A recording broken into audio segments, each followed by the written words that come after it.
Ayan, sa mga nagtatanong kung maglalagay ba tayo ng used oil, no, sa umaga.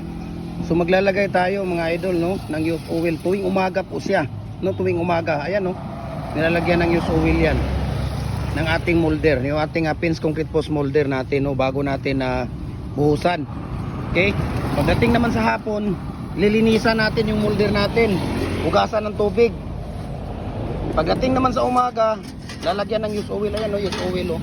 Used oil ng mga ano, yung motor, sasakyan, basta yung tawag dito, yung nag-change oil kayo ng mga sasakyan. Kami kasi bumibili kami ng ano, yung yung motor parts, no, yung may mga motor parts na nag-change oil, doon kami bumibili sa kanila.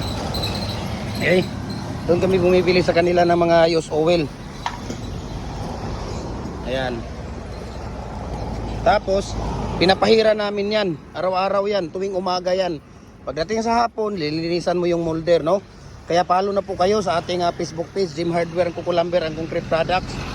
Manulang brands, Jim Hardware and Kukulamber and Concrete Products. Kanituan brands, Triple A and F Kukulamber. At ang ating personal Facebook account, Felix Tan Pagikan Jr.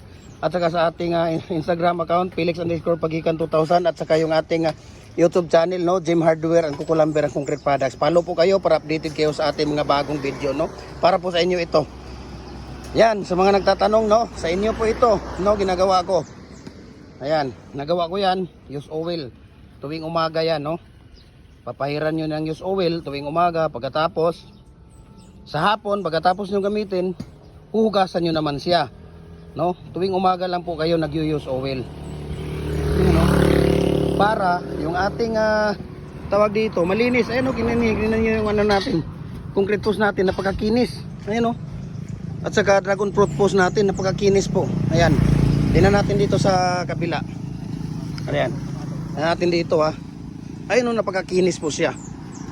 Wala kang makitang parang tawag dito sugat-sugat or ano. Ayan, no, tingnan niyo, napakakinis, oh. Napakakinis po. Ayan, tingnan niyo yan dyan. Napakakinis po siya, no. Yun po ang ano. Tapos madali lang siyang hugutin, no. Madali lang siyang hugutin. Parang nakapag-relate kayo pagka hinuhugot at pinapasok, no. Madali lang siya. Madali lang siyang hugutin. Ayan. Okay.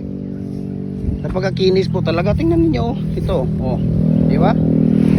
Napakakinis. So para po talaga ito sa inyo, no, yung ginagawa ko. Kaya paki-share, comment and react.